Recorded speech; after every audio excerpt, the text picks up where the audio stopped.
The Dreams of the Hopeful Youth, Emily's story written by Maggie West. It all started when I was born. My aunt told my mom that she was ruining my life. I am mixed. I'm Mexican and American. My aunt believed that I wouldn't be accepted by either my Mexican nor my American sides. The only reason she came to see me after I was born was because I looked white, not mixed. My parents are also Muslim.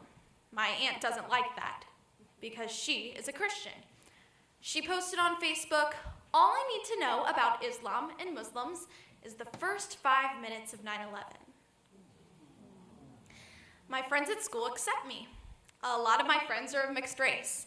When we talk about racial or religious issues at school, we like to educate each other instead of fighting each other about it. We learn that it's better to learn the right things about each other instead of believing the wrong things." When the unrest came to Middletown, Daniel's story, written by Melinda Macidio. Daniel is 73 years old.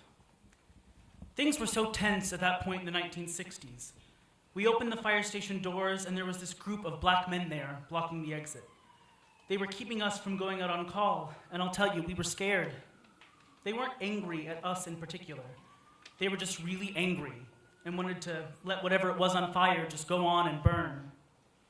Another time, there was this false alarm where as soon as we were there, the firemen were inside the building. A crowd of 75 to 100 people surrounded the place.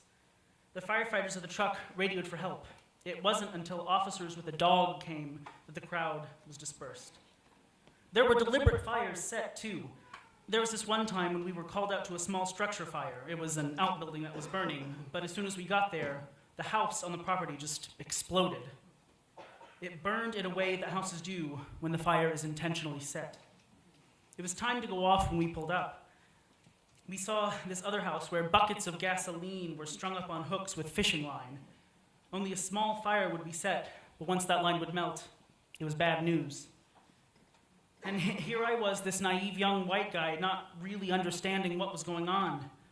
Who knows who set the fires? It doesn't really matter. Looking back, I see it differently. I know better now why people were upset. President Kennedy was gone. Martin Luther King was gone, and Bobby Kennedy too. We were part of the authority as some people saw it.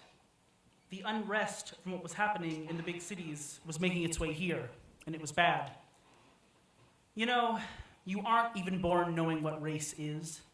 It has to be taught to you. Someone has to tell you people are different and that difference means something. It don't mean something unless someone says it means something.